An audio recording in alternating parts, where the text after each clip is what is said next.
여러분 안녕하십니까? 계속해서 뉴스데스크 제주입니다.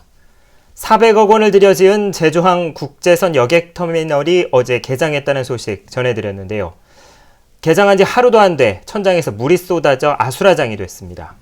새벽 시간대여서 다행히 터미널에 승객들은 없었지만 하마터면 국제적인 망신을 살 뻔했습니다. 보도에 김찬년 기자입니다.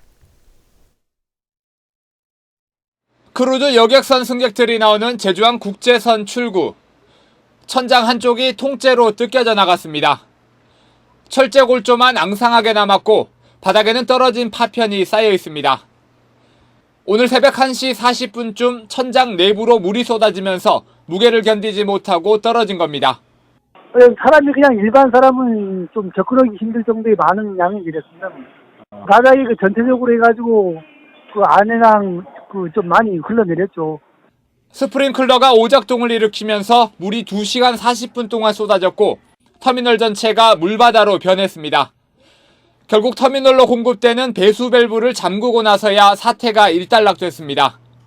불량돼서 터진 건지 아니면은 작업하다가 여기 보면은 살짝 충격이 가 있다가 누적됐다가 터진 건지 그 원인이 아직 제기다죠.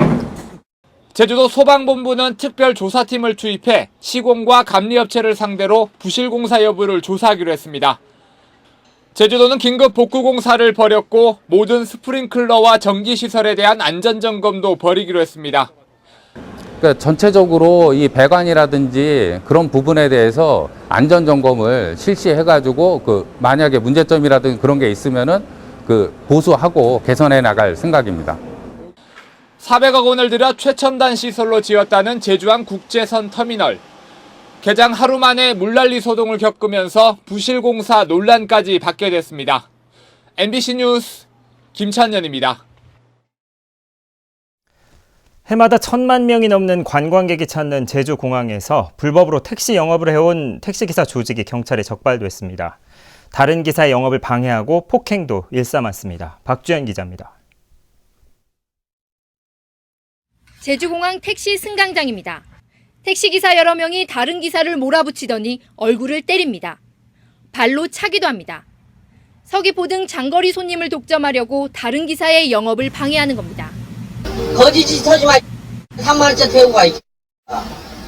너만 서귀포에. 한밤중에는 택시 승강장 도로 위에서 자리를 펴고 음식을 먹기도 합니다. 다른 택시가 항의하면 폭행과 협박을 일삼았습니다. 여기에 뛰던 차들이 차가 없을 때만 들어오니까 얄미워서 한마디씩 하는 거지. 경찰에 적발된 장모 씨 등 10명은 지난 1월 모임을 만든 뒤 조직적으로 활동했습니다. 제주공항에서 서귀포까지 3만 5천 원을 받기로 하고 다른 기사들이 이보다 적게 받지 못하게 바가지 영업도 했습니다. 붙잡힌 일당 중 4명은 3년 전에도 같은 혐의로 처벌받았습니다.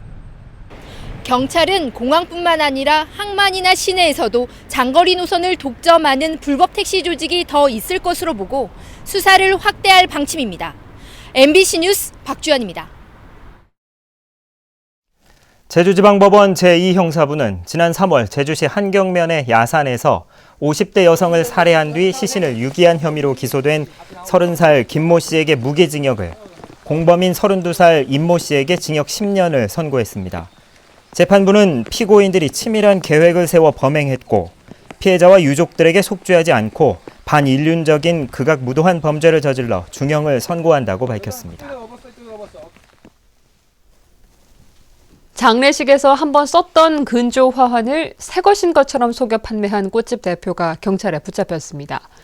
부당 이득만 수천만 원에 이릅니다. 이소현 기자입니다. 장례식이 끝나자마자 남성들이 화환을 화물차에 옮겨 싣느라 분주합니다. 화환을 가득 실은 차량이 도착한 곳은 다름 아닌 꽃집. 근조리본을 제거한 뒤 시든 꽃에 물을 뿌려댑니다. 저온 창고에는 이미 사용된 수십여 개의 화환들이 폐기되지 않고 보관되어 있습니다. 화환 재활용 승전해갖고 우리가 수사하는 거 수사하다가 위법사항 좀 있어갖고 우리 엄청 중심을 밟아갖고 지금. 꽃집 주인 52살 양모 씨는 지난해 1월부터 최근까지 장례식장에서 수거한 조화를 소비자에게 정가에 되팔았습니다. 속여 판 화환은 7,800만 원어치에 이릅니다. 장례식장은 화환을 폐기하는 조건으로 꽃집에 넘겨줬다고 주장했지만 경찰은 꽃집과 장례식장이 결탁해 범행을 저지른 것으로 보고 있습니다. 약속 중인 각서라고 저희가 꽃집이랑 계약할 때도 그 각서를 써요. 이제 어떻게 보면 이제 저희랑 무관한 거죠. 화환을 전문으로 취급하는 업체에서는 무상으로 화환을 수거해 옴으로써 막대한 이익을 얻을 수 있었고, 장례식장 측에서는 무상으로 폐기 비용이 절감됨으로써 상호 간에 서로 이익이 발생한 것으로 보고 있습니다. 경찰은 사기 혐의로 꽃집 대표와 함께 헌 화환을 재사용하도록 방조한 혐의로 장례식장 관계자 등을 불구속 입건하는 한편 이 같은 불법 행위가 더 있을 것으로 보고 수사를 확대하고 있습니다. MBC 뉴스 이소연입니다.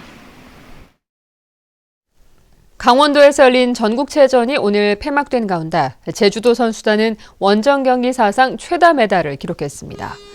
제주 선수단은 금메달 33개와 은메달 35개, 동메달 37개 등 모두 105개의 메달을 획득해 2년 전 인천체전 때 기록한 95개를 넘어섰습니다. 특히 역도의 김수경은 3관왕에 오르면서 전국체전에서 15년 동안 45개의 메달을 따냈습니다. 사실상 실패한 것으로 결론이 난 제주도 개발공사의 맥주 사업에 우근민 전 제주도지사가 개입했다는 의혹이 제기됐습니다. 개발공사는 당시 경영진에게 책임을 묻겠다고 밝혔습니다. 김현선 기자가 보도합니다. 제주 크래프트 맥주 사업은 2012년 말 미국의 브루클린사가 투자 의향서를 제출하면서 시작됐습니다. 도의회가 사업 타당성을 문제 삼았지만 제주도 개발공사는 제주산 보리를 사용하는 강제 조항도 없앤 채 일사천리로 진행했습니다. 이 과정에 우근민 전 지사가 개입했다는 주장이 당시 개발공사 이사회 회의록을 근거로 제기됐습니다. 지사가 뭐라고 지시하느냐? PB사업 어떻게 할 것인가? 할 의사가 없는 PB사에서 의향서를 보냈는데도 행동이 없다. 이렇게 질책을 합니다. 월권이에요. 이사회를 무력화시키는 겁니다. 결국 우근민 지사 퇴임 이후 개발공사가 맥주 사업을 포기하자 사업자 측이 10억 원을 물어내라며 소송을 제기한 상황. 개발공사는 재판에서 지면 당시 경영진에게 구상권을 청구하겠다고 밝혔습니다. 패소했을 때 누가 책임을 질 것이냐. 당시에 사장님하고 이사회 의결에 도의회 의견을 무시하고 의사회 의결에 참석한 이사들 전부에 대해서 구상권을 행사할 수 있느냐. 명확한 형태로 확인이 되면 구상권이 필요하다면 구상권이 청구돼야 된다고 판단합니다. 의원들은 프리미엄 생수인 한라수 사업의 실패도 책임 소재를 따지라고 질타했습니다. 특히 개발공사가 현재 추진하는 탄산수 사업도 시장이 과열된 만큼 재검토하라고 지적했습니다. MBC 뉴스 김현선입니다. 제주도의 업무 추진 실적이 크게 떨어진 것으로 나타났습니다. 안전행정부의 지난해 지방자치단체 합동평가 결과에서 제주도는 전체 9개 분야 가운데 보건위생과 지역경제, 환경산림과 안전관리, 중점과제 등 5개 분야에서 최하 등급인 다등급을 받았습니다. 다등급은 지난해 2개에서 5개로 늘어난 반면 최우수인 가등급은 5개에서 2개로 줄었습니다. 다음은 제1제주인 1세대를 위한 성금을 보내주신 분들입니다. 제주도 개발공사 김영철 사장과 임직원들이 200만 원을 보내주신 것을 비롯해 고양부 삼성사재단 부만근 이사장이 50만 원, 제주도 인재개발원 강승수 원장이 10만 원, 제주시 아라동 지원인의 가족이 10만 원을 맡겨주셨습니다. 고맙습니다. 오늘 오전 9시 20분쯤 제주시 애월읍 상가리 원동교차로 부근 도로에서 22톤 레미콘 차량이 옆으로 넘어졌습니다. 사고 직후 운전자 54살 김모 씨는 스스로 빠져나와 인명피해는 없었습니다. 경찰은 휴대전화를 받다가 사고를 났다는 운전자의 말을 바탕으로 정확한 사고 경위를 조사하고 있습니다.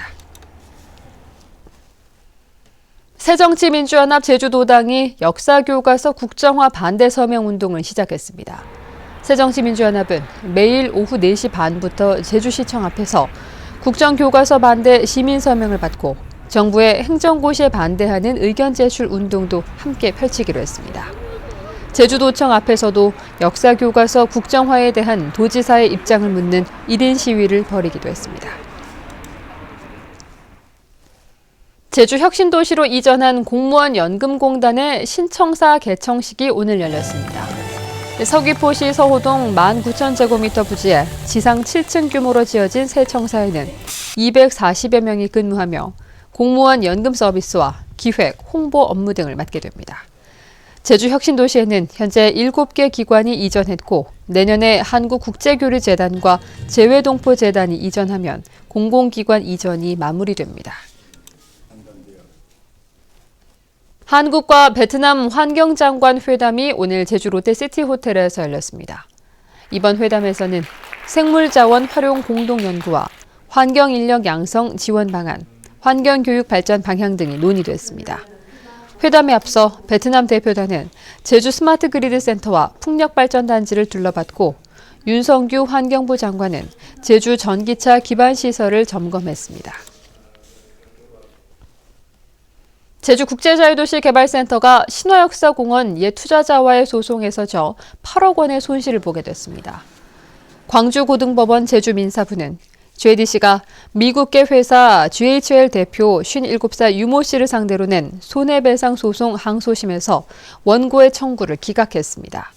JDC는 신화역사공원 영상 테마파크 투자 유치가 무산되자 GHL에 투자금 8억 원을 돌려달라며 소송을 제기했습니다. 그린시티 사업 특혜 논란이 일었던 제주시 연동 신시가지 입구 부지에 복합시설이 추진됩니다.